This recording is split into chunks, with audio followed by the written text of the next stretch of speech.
Shalom, puji Tuhan, haleluya. Bapak Ibu Saudara yang dikasihi oleh Tuhan, kembali kesempatan pada hari ini, kita masih diberi kesempatan untuk mendengarkan firman Tuhan. Mari kita berdoa terlebih dahulu. Bapa di dalam sorga, di dalam nama Tuhan Yesus, terima kasih.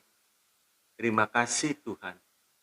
Kembali kesempatan yang Tuhan berikan bagi kami semua untuk mendengarkan kebenaran firman-Mu. Berkati mulut dan lidah hamba-Mu yang akan menyampaikan kebenaran ini, bahkan kami semua. Kiranya Roh Kudus memeteraikan setiap kebenaran ini dalam hati kami masing-masing, sehingga boleh berakar, bertumbuh, dan berbuah dalam hidup kami. Dalam nama Yesus, kami serahkan jalannya pemberitaan firman. Amin. Shalom Bapak, Ibu, Saudara yang dikasihi oleh Tuhan. Nah, pada kesempatan hari ini, saya akan baca lebih dahulu, baru nanti saya akan berikan judulnya. Ya. Di dalam Mazmur 57, ayat yang kelima sampai yang keenam. Mazmur 57, ayat 5 sampai 6. Aku terbaring di tengah-tengah singa yang suka menerkam anak-anak manusia, yang giginya laksana tombak dan panah, dan lidahnya laksana pedang tajam. Tinggikanlah dirimu mengatasi langit, ya Allah, biarlah kemuliaan-Mu mengatasi seluruh bumi. Ini Daud menceritakan tentang permasalahan hidupnya dia pada waktu dikejar-kejar oleh Saul. Dan dia menceritakan dia seperti terbaring di tengah-tengah singa yang suka menerkam anak-anak manusia, yang giginya laksana tombak dan panah, dan lidahnya laksana pedang yang tajam. Nah, saya berikan judul, Siapa Penolongku? Nah, dalam kondisi seperti ini, sikon seperti ini, Daud pasti dia berteriak, pasti dia minta perlindungan. Sebab secara jasmani tidak mungkin bisa terselamatkan kalau kondisinya seperti Mazmur 57 ayat 5 dan 6. Ya. Mazmur 57 ayat 5 dan 6. Nah, sekarang saya akan jelaskan saudaraku dalam Mazmur 57 ayat yang kelima, di tengah-tengah bahaya. Ayat ini tentang Daud dalam keadaan mara bahaya. Dikejar Saul, ia masuk dalam gua. Dalam Mazmur 57, tadi kita baca ayat 5, kalau ayat 1 itu dijelaskan bahwa Daud masuk di dalam gua. Lari daripada Saul, masuk ke dalam gua. Ya, itu di bukit batu kambing hutan. Ya, di bukit batu kambing hutan. Dalam 1 Samuel 24 ayat 3 sampai ke 4. Jadi pada waktu itu Daud lari masuk ke dalam gua, dia sembunyi di dalam, enggak taunya Saul lewat, pas permisi bicara, dia kebetulan mau buang hajat di situ. Ya, saudara bisa bayangkan kalau anginnya itu menyerbu ke dalam, wah baunya saudara. Kalau seandainya pengikut Daud ada yang bersin atau batuk, habis. Pasti sudah ketahuan, dan Saul dengan pasukannya. Nah, di sini kita melihat saudaraku, kalau Saul mengetahui ada Daud di dalam, habis riwayatnya. Ya, mati Daud. Tapi satu hal di dalam Mazmur Daud ini banyak menceritakan tentang pertolongan Tuhan yang luar biasa. Mazmur 221 ayat 1 sampai ke 8. Ya. Mazmur 121 ayat 1 sampai ke 8. Nyanyian ziarah. Aku melayangkan mataku ke gunung-gunung, dari manakah akan datang pertolonganku? Pertolonganku ialah dari Tuhan yang menjadikan langit dan bumi. Jadi yang menjadi pertolongannya, yang menjadi backingnya begitu saudara, itu yang menjadikan langit dan bumi. Ia takkan membiarkan kakimu goyah. Penjagamu tidak akan terlelap, sesungguhnya tidak terlelap dan tidak tertidur penjaga Israel. Tuhanlah penjagamu, Tuhanlah naunganmu. Di sebelah tangan kananmu, matahari tidak menyakiti engkau pada waktu siang, atau bulan pada waktu malam. Tuhan akan menjaga engkau terhadap segala kecelakaan. Ia akan menjaga nyawamu. 8. Tuhan akan menjaga keluar masukmu dari sekarang sampai selama-lamanya. Jadi penjagaan perlindungan Tuhan tidak pernah putus di tengah jalan. Terus menerus sampai selama-lamanya, asal orang tersebut tetap taat di dalam jalan Tuhan. Juga ya, Daud menceritakan pengalamannya di dalam 1 Samuel 23 ayat 26 sampai 28. Itu tentang gunung batu keluputan. Waktu itu Daud lari ke gunung sebelah sini, Saul dari sebelah sini. Ya, jadi sebenarnya sudah tidak ada jalan lepas. Tapi Tuhan tuh sanggup membuat jalan lepas dengan sesuatu yang tidak pernah terpikirkan. Tahu-tahu ada orang memberi kabar, Pak Saul, orang Filistin menyerang. Akhirnya Saul mengundurkan diri dari gunung itu kembali. Daud bebas. Berbagai macam cara Tuhan sanggup melepaskan. Juga pada waktu Petrus di dalam penjara, sama sekali tidak ada harapan untuk lepas. Bayangin saudaraku, tidur di rantai, di borgol kanan, di borgol kiri dengan pengawal. Dijaga 16 pengawal, sudah tidak mungkin bisa lepas. Tapi jemaat berdoa. Jemaat berdoa itu pun tidak tahu gimana Tuhan bikin jalan lepas. Tapi yang penting dia berdoa. Tahu-tahu Tuhan bikin cara lepas yang luar biasa. Lewat jaga itu tidak ada satupun yang bisa melihat Petrus sedang berjalan keluar. Itu Tuhan kita yang ajaib. Sebab itu kita tidak perlu cemas, kita tidak perlu takut menghadapi kenyataan. Tetapi jangan sampai kita mengecilkan fakta yang ada, ya. Jangan mengecilkan fakta yang ada. Oh, nggak apa-apa, nggak apa-apa. Kalau mungkin pemerintah memberitahu, awas ada tsunami, awas ada gempa bumi dan lain sebagainya, kita jangan mengecilkan fakta yang ada, tapi kita tidak perlu takut sebab mati hidup kita di dalam tangan Tuhan, bukan di dalam bencana. Yang ke pedang, yang kelaparan, yang kebalas sampar. Jadi tidak ada suatu apapun yang terjadi dalam hidup orang beriman itu kebetulan. Semua diawasi oleh Tuhan. Tapi kita tidak boleh sembarangan. Kita tidak boleh bodoh kalau banjir. Oh nggak apa-apa, Tuhan pasti jaga. Ya gimana cara meloloskan diri dengan hal yang wajar. Jangan kita jadi bodoh saudaraku ya. Nah, di sini hubungan kita dengan Tuhan tidak boleh main-main sebab bahaya yang kita hadapi itu juga bukan bahaya main-main, bahaya yang nyata di depan mata kita ya. Nah, terus lanjut dikatakan aku ada di antara singa. Daud menceritakan ini orang yang sangat jahat ya. Ada di antara hidupnya, ada di sekitarnya saudaraku. Ya. Orang-orang jahat semacam ini, firman Tuhan sudah memberitahu makin lama makin bertambah banyak.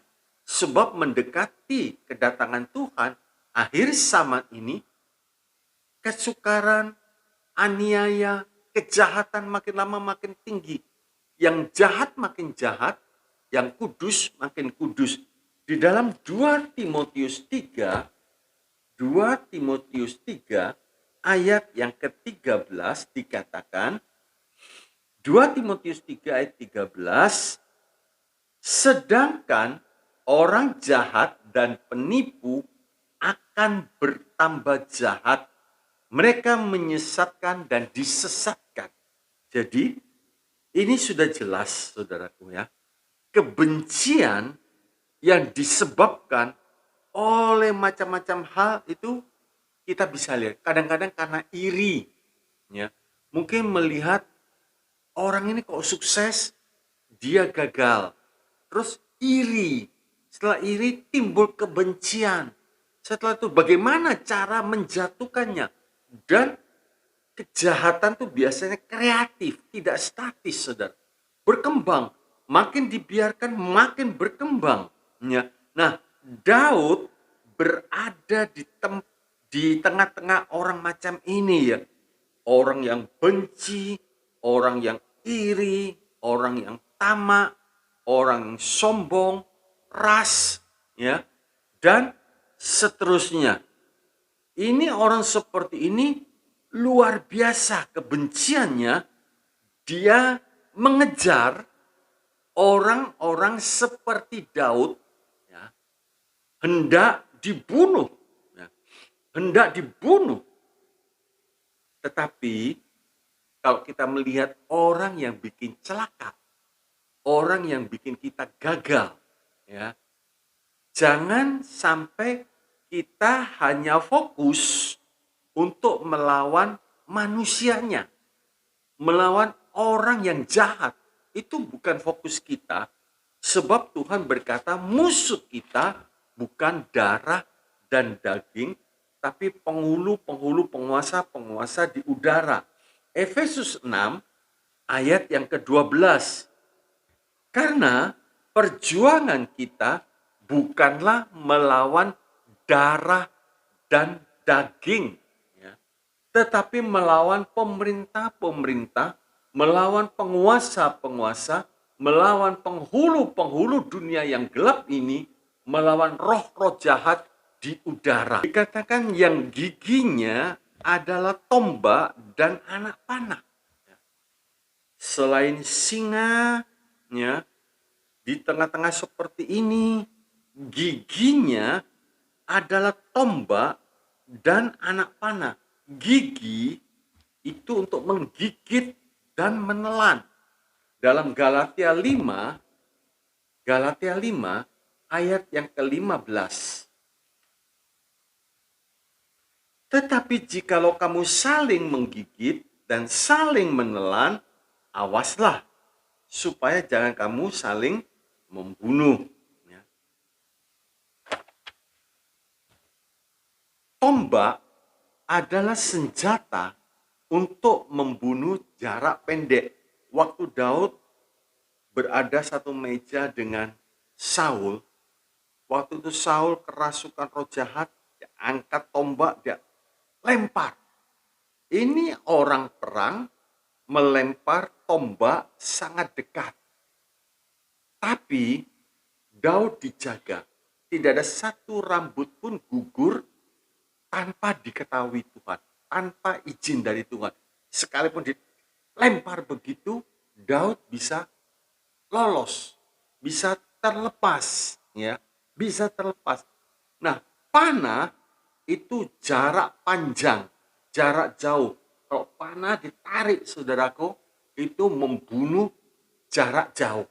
Nah, begitu saudaraku, hal-hal semacam ini akan muncul memenuhi dunia ini, orang yang penuh dengan kebencian, kejahatan yang tinggi, dia mau menggigit dan mau membinasakan baik dari jarak yang dekat, orang dekat, ya, maupun yang jauh daripadanya.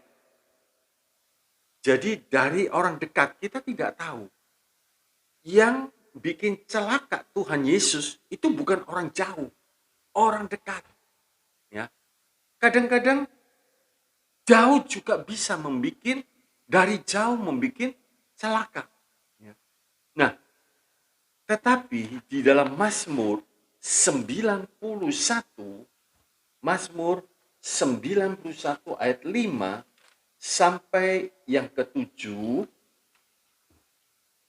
dikatakan, engkau tak usah takut terhadap kedahsyatan malam, terhadap panah yang terbang di waktu siang, ya, terhadap penyakit sampar yang berjalan dalam gelap, terhadap penyakit menular yang mengamuk di waktu petang.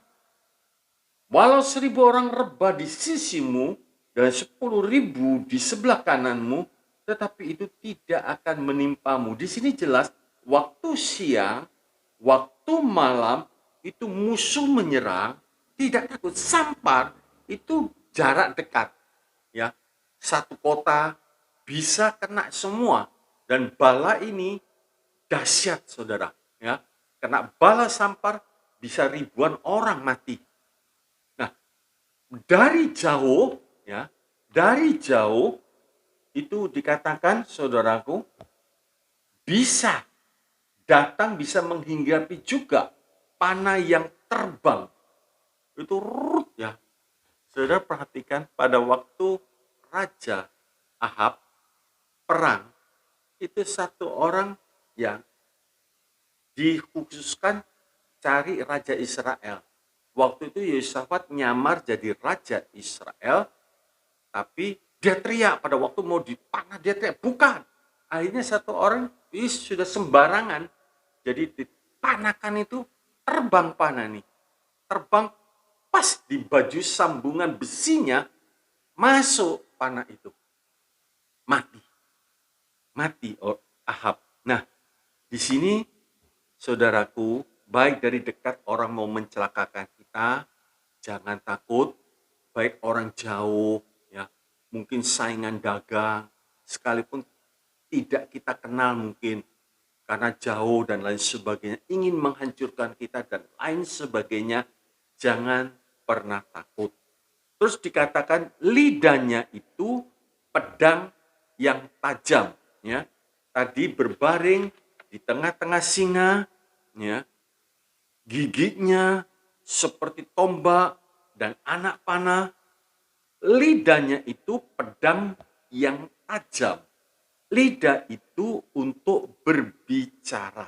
Nah, dan bicara yang seperti pedang itu fitnah, ya, gosip, ya, saudaraku, ini yang berbahaya, dusta. Mazmur 52 ayat yang keempat.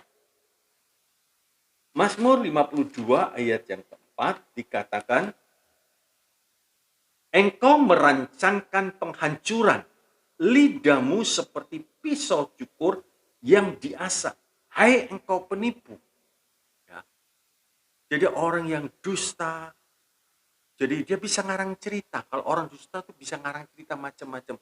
Dia mungkin melihat rumah tangga orang ini bagus, akur, terus dia ngarang cerita, dia bohong. Aku lihat loh, suami kamu pergi dengan perempuan lain. Terus ceritanya macam-macam. Itu lidahnya pedang yang tajam. Bisa membunuh lewat perkataan. Ya. Bisa menghancurkan lewat perkataan.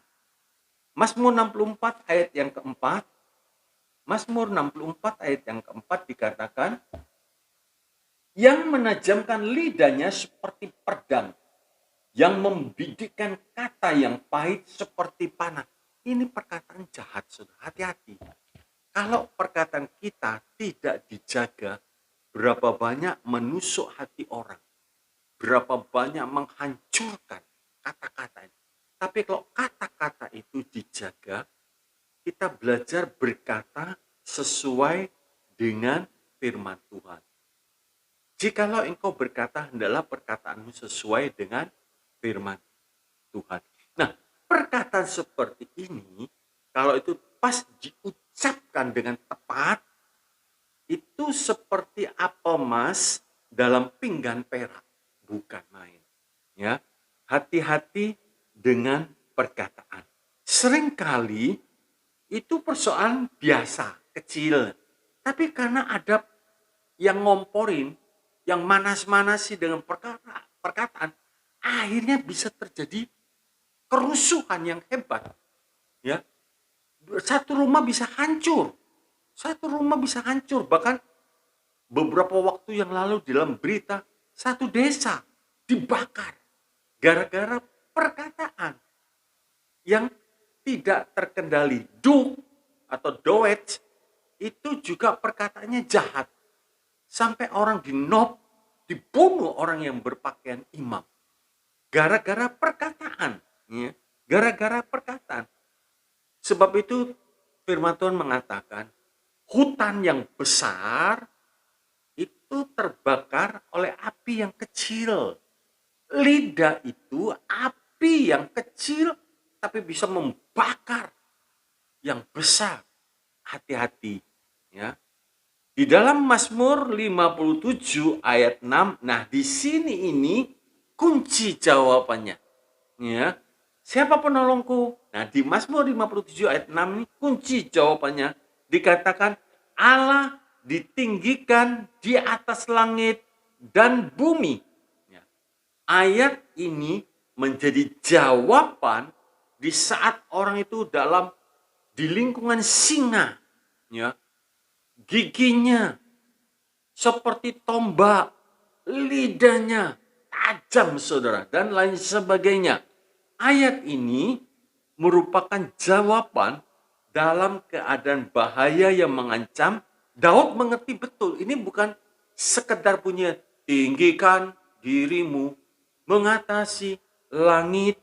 Bukan itu, saudara. Bukan hanya sekedar pujian, tapi maksud dari ayat ini kita harus mengerti betul, ya, kuasa dari firman Tuhan, ya. Kuasa dari firman Tuhan itu kita harus mengerti betul, ya.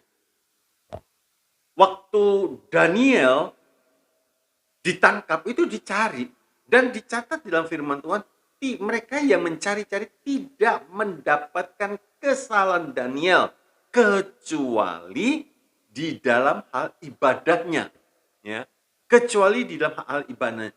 Tapi Daniel tetap meninggikan Tuhan di tengah-tengah ancaman, di tengah-tengah mara bahaya, dia tetap tinggikan Tuhan sebab dia tahu Tuhan yang menjadikan langit dan bumi. Dia tetap berdoa, dia tetap berseru kepada Tuhan, ditangkap. Tapi Daniel meninggikan Tuhan. Dia ditinggikan di atas langit. Waktu ditangkap, Tuhan turun tangan, membela dan melepaskan. Haleluya, haleluya. Sebab itu saudaraku, biar ini menjadi pola hidup kita.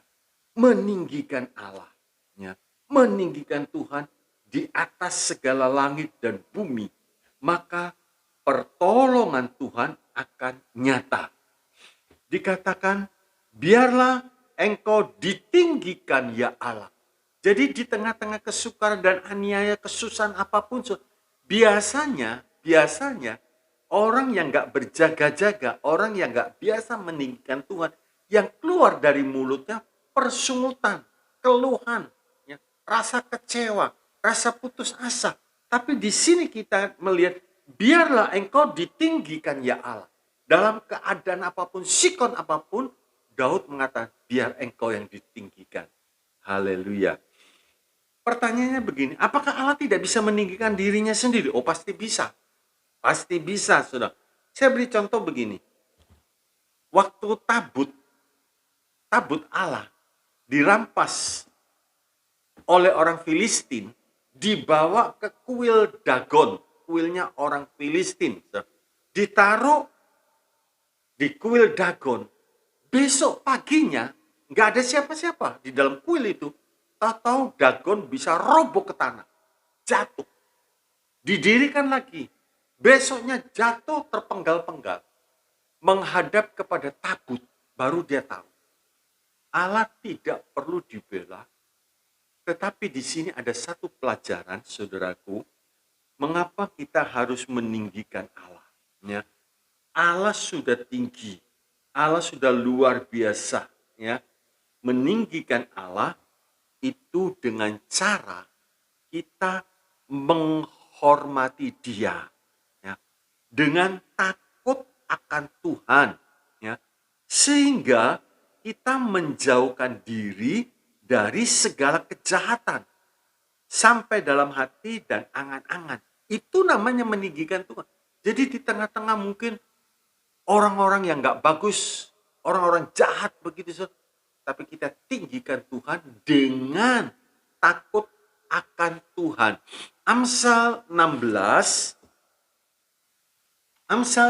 ayat yang ke-6 dikatakan demikian, dengan kasih dan kesetiaan kesalahan diampuni, karena takut akan Tuhan orang menjauhi kejahatan. Nah, saya beri contoh begini. Kalau kita pernah melihat, saudaraku, seperti doa Bapa kami di dalam Matius 6 ayat 9 dikatakan demikian. Matius 6 ayat 9, karena itu berdoalah demikian. Bapa kami yang di sorga, dikuduskanlah namamu. Sama dengan ini. Pertanyaannya, apa Tuhan itu enggak kudus? Kudus, saudaraku. Ya, kudus. Tetapi kita melihat, saudaraku, kita sebagai umatnya, menjaga kekudusan Tuhan lewat kehidupan kita.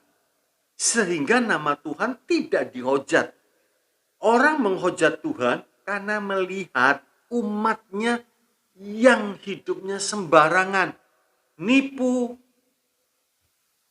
bohong, saudaraku, korupsi, dan berbuat dosa-dosa yang macam-macam, sehingga orang yang melihat itu katanya ke gereja, itu katanya ke Tuhan, tapi perbuatannya kok begini. Nah, ini nama Tuhan tidak dikuduskan, melainkan dihujat.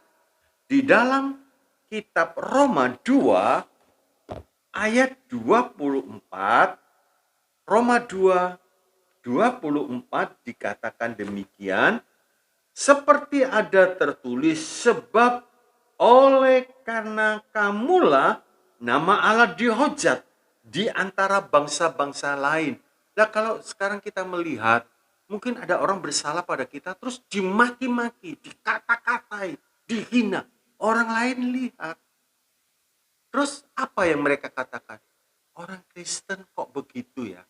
Orang Kristen kok perkataannya jorok dan seterusnya. Padahal dia nyembah Tuhan. Nah, kenapa? Tuhan jadi tidak kudus karena perbuatan umatnya. Dihujat, dihina karena perbuatan umatnya.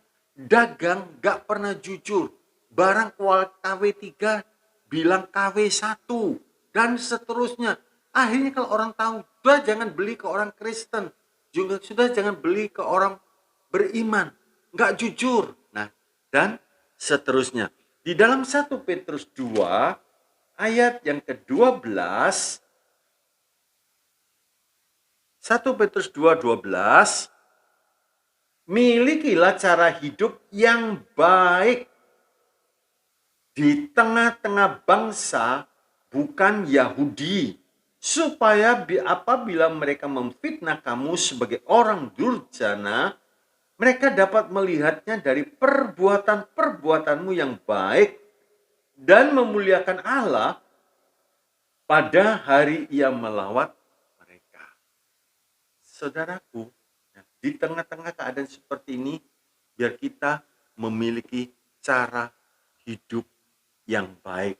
Coba kita melihat di dalam Galatia 1, Paulus menceritakan ini.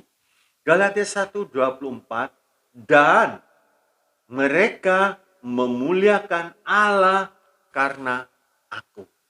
Jadi orang melihat Paulus, dia langsung memuliakan Tuhan. Karena kehidupan Paulus jadi berkat. Kehidupan Paulus jadi contoh, jadi teladan. Orang melihat, oh ini dia pengikut Tuhan seperti ini. Nah, itu artinya Tuhan ditinggikan. Tuhan dikuduskan. Sekarang kita melihat bagaimana caranya meninggikan Tuhan.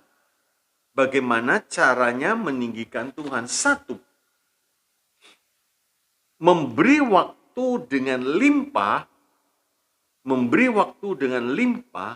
untuk ibadah dan pelayanan untuk Tuhan.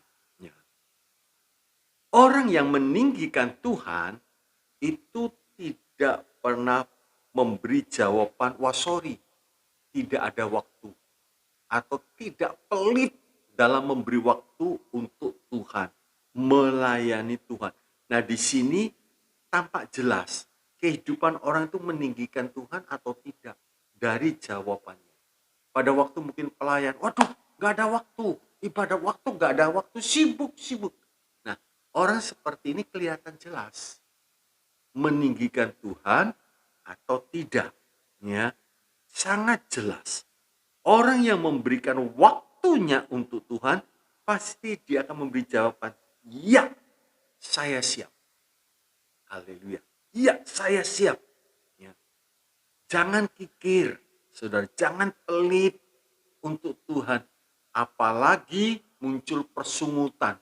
Minggu ibadah, Selasa doa, Rebu mungkin ada latihan, Sabtu dan seterusnya. Ya. Hormatilah Tuhan, saudaraku, beri waktu, beri perhatian, dan muliakan Tuhan. Beberapa orang, tidak semua memang saudaraku, beberapa orang lebih menghargai pekerjaannya, lebih menghargai tokonya, lebih menghargai bos, lebih menghargai pabriknya, sebab ini jelas kelihatan memberi uang. Ya, memberi uang, memberi income, hasil. Padahal kalau kita melihat yang memberi itu Tuhan, Hosea 2, coba kita lihat saudaraku, Hosea 2 ayat yang ke-7. Kitab Nabi Hosea 2 ayat yang ke-7. Tetapi dia tidak insaf bahwa akulah yang memberi kepadanya gandum, anggur, dan minyak, dan yang memperbanyak bagi dia perak dan emas yang dibuat mereka menjadi patung Baal. Kalau kita kerja, kita mesti hormati pimpinan kita. Gak bisa sembarang, oh enggak, saya cinta Tuhan, terus tidak menghormati, keliru. Kalau kita kerja dengan tertib. Hormati pimpinan. Di atas kita, hormati. Kerja dengan jujur, kerja dengan disiplin, jangan mencuri waktu. Justru itu, di tengah-tengah pekerjaan, kita bisa meninggikan Tuhan. Ya. Bukan kerja justru membuat Tuhan habis namanya. Oleh karena tingkah laku kita. Ya. 2, menjaga nama baik Allah dengan hidup benar. Menjaga nama baik Tuhan dengan hidup benar. Lukas 1 ayat yang ke-75. Ini tentang Sakaria, ya. Dalam kekudusan dan kebenaran di hadapannya seumur hidup kita. 2 Timotius 2 ayat 15 dan 19. 2 Timotius 2 ayat 15 dan 19. Usahakanlah supaya engkau layak di hadapan Allah sebagai seorang pekerja yang tidak usah malu, yang berterus terang memberitakan perkataan kebenaran. 19, tetapi dasar yang diletakkan Allah itu teguh, dan meterainya ialah Tuhan mengenal siapa kepunyaannya. Setiap orang yang menyebut nama Tuhan hendaklah meninggalkan kejahatan. Jelas dalam 2 Timotius 2:19 dikatakan, dasar yang diletakkan Allah itu teguh, dan meterainya ialah Tuhan mengenal siapa kepunyaannya. Dan setiap orang yang menyebut nama Tuhan hendaklah meninggalkan kejahatan. Jadi kalau kita mengaku kamu orang Kristen, ya. Nah, kita jangan sampai ikut serta di dalam perbuatan-perbuatan kegelapan mereka. Ya. Orang judi masih ikut judi, orang mabuk masih ikut mabuk, orang korupsi masih ikut korupsi. Tinggalkan semuanya itu. Ya, tinggalkan semuanya itu. Nah, kalau orang beriman, orang percaya Tuhan Yesus, hidupnya ditandai dengan perkara-perkara yang gelap, saudaraku, apakah itu meninggikan Tuhan? Sama sekali tidak. Sama sekali tidak. Bahkan Tuhan yang gak salah dihujat, dihina, direndahkan, dikata-katai. Bapak Ibu Saudara yang dikasih Allah oleh Tuhan, saya cuma membandingkan ini, satu anak yang betul-betul dia ingin menjaga nama baik orang tuanya, dimanapun dia berada, dia tetap menjaga nama baik orang tuanya. Di tengah-tengah kumpulan kawan-kawannya, dia tetap jaga. Sebab apa, saudaraku? Kalau anak itu nakal, mungkin anak itu mencuri, yang jadi korban siapa? Anak siapa dia? Ya kan? Anak siapa? Kok jahat? Anak siapa? Kok gak jujur? Jadi orang tua yang kena. Begitu juga. Kalau kita ngaku sebagai anak Tuhan, orang percaya kepada Tuhan, jagalah. Supaya nama Allah ditinggikan, supaya nama Tuhan tetap dikuduskan lewat hidup dan perbuatan kita. Ya, lewat hidup dan perbuatan kita. Pertanyaannya begini, saudara. Bagaimana dengan hidup kita sehari-hari? Ini yang sering menjadi sorotan. Orang tidak menyoroti kita saat kita beribadah di gereja. Orang tidak menyoroti. Orang beribadah di gereja, dia memuji Tuhan, menyembah Tuhan. Manis-manis. Ya. Wajahnya manis, sikapnya manis, semua perbuatannya manis. Tapi begitu keluar dari gereja, mata orang melihat. Di pasar bagaimana? Kadang-kadang nawar barang, saudaraku. Mungkin ibu ini jual cabai. Harganya mungkin 50.000 atau 60.000. Dia tawar semurah mungkin. Nggak salah nawar, saudara, nggak salah. Tapi dia bangga. Wah, saya bisa nawar murah. Padahal dia kaya. Ibu ini yang jual, dia cari sesuap nasi. Mencari keuntungan. Tapi justru kita tidak mencerminkan Kristus di dalam perbuatan dan tindakan kita. Ya, perkataan kita, masa nggak boleh begini, terus tawar-menawar. Padahal turunnya mungkin cuma 1.000-2.000 rupiah, saudaraku. Tapi udah, tegang. Nah, di pasar bagaimana? Di kantor, apa kita suka datang terlambat kerja? Apa kita nggak jujur? Kalau tidak ada pimpinan, baca koran, buka handphone, main handphone, dan lain sebagainya. Begitu pimpinan datang, pura-pura kerja. Itu dilihat, saudaraku, bukan di gereja, pada waktu di sekolah. Mungkin murid lain nyontek. Nah, kita dikenal sebagai orang yang beribadah kepada Tuhan. Bagaimana sikap kita? Masih nyontek? Masih tidak jujur? Mencuri nilai? Dan sebagainya. Ya. Bapak Ibu saudara yang dikasih oleh Tuhan, mari kita renungkan. Orang tidak menyoroti kita di gereja, tapi orang menyoroti kita dalam kehidupan bermasyarakat, bertetangga. Mungkin dengan tetangganya galak, tidak ada belas kasihan, selalu berantem, selalu ribut dan lain sebagainya. Bagaimana mungkin? Bagaimana mungkin kita bisa memancarkan kasih Kristus kepada orang-orang sekitar kita? Ya. Nah, jangan sampai dalam hidup ini kita menjadi hamba yang jahat, hamba yang tidak baik. Ya. Tuhan memberi kesempatan kita hidup di dunia ini, kita pakai dengan baik. Jadi berkat. Kembangkan talenta-talenta yang Tuhan sudah berikan. Belajar panjang sabar, belajar lemah lembut, saudaraku. Sekalipun mungkin orang yang kita hadapi kasar. Ya. Belajar.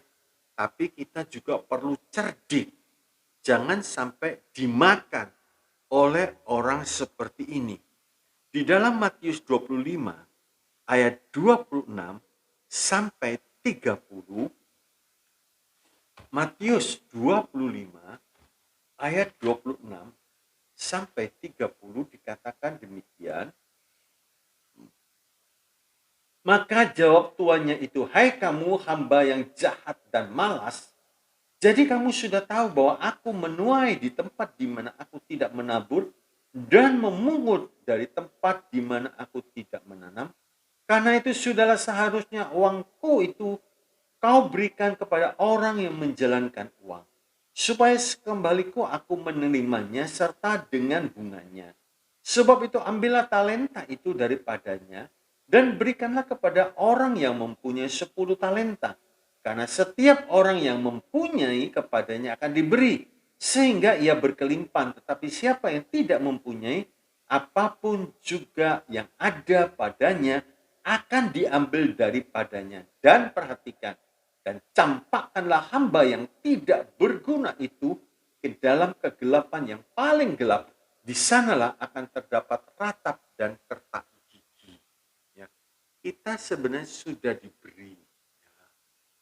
diberi kesempatan, diberi modal dan lain sebagainya oleh Tuhan. Apa yang kita miliki yang bukan kita terima dari Tuhan, tidak ada. Semua kita terima dari Tuhan. Sebab itu jangan jahat. Ya.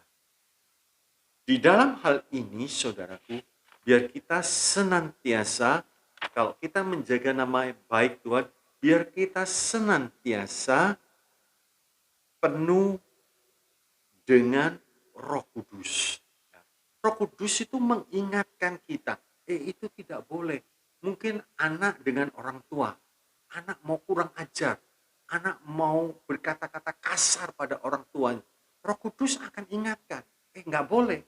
Hormatilah orang tuamu. Oh iya. Nah, kalau orang itu penuh dengan Roh Kudus mengingatkan ayat-ayat firman Tuhan, sehingga kita tidak sampai mempermalukan nama Tuhan. Dan setelah kita penuh, kita mau dipimpin oleh Roh Kudus. Ya. Penuh dengan Roh Kudus, Efesus 5:18, dipimpin oleh Roh Kudus, Roma 8:14. Nah, orang yang penuh dan dipimpin oleh Roh Kudus, sehingga orang tersebut penuh dengan kuasa Tuhan. Kisah Para Rasul 1 ayat yang ke-8. Kisah 1 ayat 8, tetapi kamu akan menerima kuasa kalau Roh Kudus turun ke atas kamu, dan kamu akan menjadi saksiku di Yerusalem dan di seluruh Yudea dan di Samaria dan sampai ke ujung bumi. Jadi orang yang penuh dipimpin Roh Kudus, dia akan menerima kuasa Roh Kudus. Dan dampaknya itu kita bisa mengusir setan dan nama Tuhan ditinggikan. Kalau setan tidak dapat tempat di dalam kehidupan kita, ya, sebab sangat mudah setan itu mencari celah begini. Disakiti sedikit, udah benci, dendam, terus tidak mau mengampuni. Ukuran Tuhan, jangan sampai kita marah sebelum matahari terbenam. Jangan sampai matahari terbenam, marahnya belum hilang. Kalau itu terus, berarti sudah memberi tempat, memberi kesempatan kepada iblis, ya. Sebab itu saudaraku, kalau kita penuh kuasa, kita usir setan, usir iblis dengan kuasa dari tempat yang maha tinggi. Kalau kehidupan orang beriman diperhamba oleh dosa, dikatakan siapa yang berbuat dosa itu hamba dosa. Nah, dosa itu bosnya setan. Bisa bayangkan betapa rusaknya hidupnya dan nama Tuhan dihujat gara-gara orang tersebut. Kesimpulannya, satu, ini kunci keamanan dan kelepasan.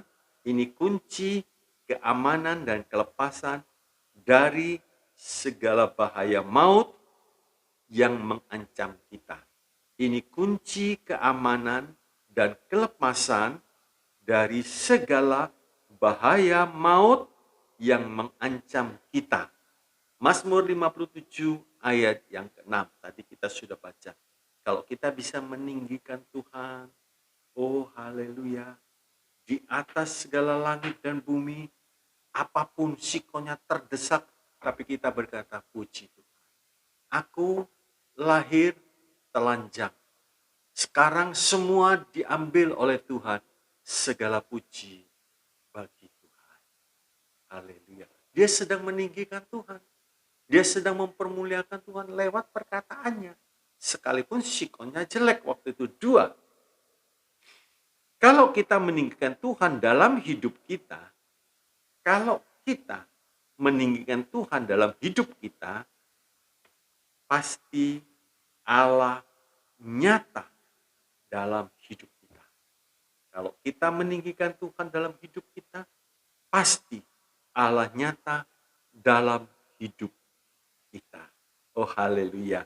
Sebab apa saudara? Orang yang dalam hidupnya selalu meninggikan Tuhan, itu berarti hidupnya selalu menyenangkan hati Tuhan. Lekat kepada Tuhan. Maka Tuhan yang membela orang seperti ini. Siapa yang menjamah kamu, menjamah biji mataku, kata Tuhan. Aman. 3, berdoa dalam roh dan kebenaran. Berdoa dalam roh dan kebenaran dan tumbuh dalam pengertian firman Tuhan. Haleluya. Ya, tumbuh. Sehingga kita bisa melihat apa yang terjadi gerak-gerik iblis. 2 Korintus 2 ayat 11, iblis tidak beroleh keuntungan dalam hidup kita. Karena kita mengerti tipu muslihatnya. Sehingga kalau iblis tidak dapat keuntungan dari hidup kita, berarti hidup kita benar, hidup kita lekat dengan Tuhan, nama Tuhan ditinggikan. Haleluya. Dan orang melihat kehidupan kita. Tuhan Yesus memberkati kita pada saat ini. Apapun yang sedang saudara alami, apapun yang terjadi, mungkin kita bertanya, siapa yang bisa menolong aku? Dari mana? Dari mana? Dari mana datang pertolonganku? Kita punya Tuhan yang tidak pernah tertidur, yang tidak pernah terlelap. Dia mengawasi umatnya dengan teliti, dengan cermat. Tidak ada satu peristiwa yang terjadi dalam kehidupan kita dengan kebetulan. Oh, kebetulan. Saya waktu itu Tuhan mungkin Tuhan ngomong, ya saya nggak perhatiin. Nggak ada, tidak ada. Tidak ada. Tuhan mengamati. Tuhan melihat baik orang yang jahat, baik orang yang baik selalu diawasi. Tuhan Yesus memberkati. Mari kita berdoa. Bapa di dalam surga, hari-hari ini banyak yang mengalami kejadian seperti Mazmur 57 ayat 5 sampai 6. Berada di tengah-tengah singa yang giginya seperti tombak panah, lidahnya seperti pedang. Rasa-rasanya kami sebagai umat yang percaya sulit untuk bergerak. Tetapi kami yakin, hamba percaya Tuhan, dengan Tuhan, umat yang percaya akan melakukan perbuatan-perbuatan yang gagah perkasa. Jika Allah di pihak umat Tuhan, umatnya, siapa yang jadi lawan? Biar kami limpah dengan firman-Mu, dipimpin penuh dengan Roh Kudus, sehingga Roh Kudus mengingatkan ayat-ayat itu, sehingga timbul iman. Dari pendengaran akan firman Kristus, timbul iman, timbul kekuatan, timbul keyakinan, akhirnya timbul kemenangan yang luar biasa. Kami tidak akan jatuh, kami tidak akan gugur. Sebab itu tuntun setiap langkah hidup kami di tengah-tengah singa yang berbaring di sekitar kami. Tapi kami akan lolos. Tuhan mengatakan seperti domba di tengah-tengah serigala. Kita tidak perlu takut. Haleluya. Yesus pembela yang ajaib. Di tengah-tengah keadaan seperti ini, biar kita boleh meninggikan Tuhan di atas segala langit. Haleluya. Bapa memberkati umat-Mu. Saat bekerja, Tuhan jaga, Tuhan lindungi. Jangan sampai tergelincir, kalah dalam peperangan. Tapi biar selengkap senjata Allah menyertai perjalanan umat-Mu.